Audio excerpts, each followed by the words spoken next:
6 years ago, we decided to fly the flag. Pretty rare that you saw a flag being flown from anything that was not Wichita, the city owned. Century 2 flew it, and the city building. Those are the only two that I was aware of. I'm sure there were some others. And it wasn't long after Angie Elliott wrote the article, which I believe was for the Eagle, wrote the article about the Wichita flag and mentioned where all it was being flown. I think at that time the Chamber was flying it as well. It was probably only a few months after that when you really you didn't have anybody question it anymore.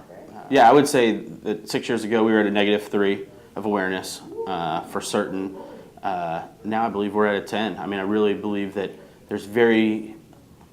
you'd be hard pressed to find somebody that lives in Wichita or is from Wichita that doesn't know what the Wichita flag is. There's a lot more pride now, and this kind of just helps show the pride. So I do think it's very sustainable. I don't think it's a fad by any means, and I think it's something that will continue to be, this is who I am.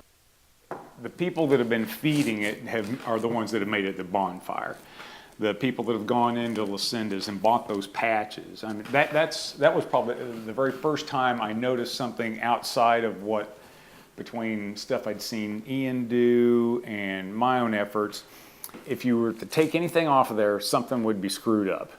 It'd be out of balance. It's got a gorgeous asymmetry to it. The colors tie in really well.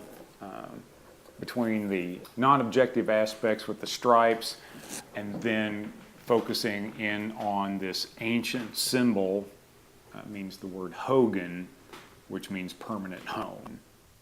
Well, the first time, I'll have to say, we've just been in business 4 years now, and the first time somebody came in and asked for a Wichita flag, I didn't know what it was. I'd probably seen it flying maybe at the city hall, but so I think most people know now that we live in Wichita. I think most people do know. I would say it's gone from maybe 1 or 2 in 100 to, I'd like to say 80 or 90 out of 100 people. I don't see the interest going down, and I think as long as we have such a wonderful community, I don't see people. I just see more people knowing what it is and more people flying it on a daily basis. You know, the younger people that are interested in the arts and in music and in small business, they're very supportive.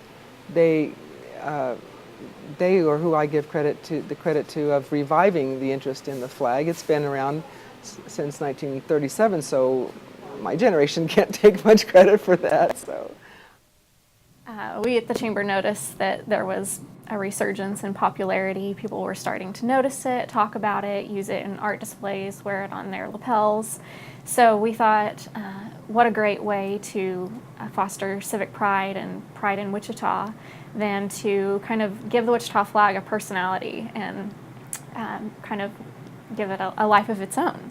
So the accounts are really more a curator of all things Wichita flag, a place where people can go and see how people have made the flag their own, like I said, incorporating it in art projects, in clothing that people have designed. We've really seen, you name it, we've seen people use the Wichita flag.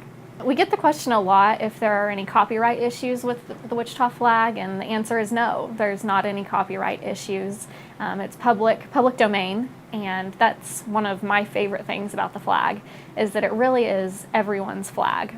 The pictures of the flag have been posted in almost 20 states and half a dozen countries, so it really is all around the world. And the flag keeps people connected to Wichita because it's their home. Wichita is looking for something to rally behind.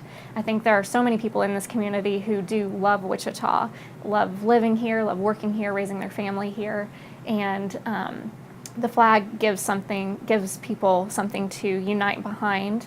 And I think that it all started with just people who are very passionate about the flag and about Wichita.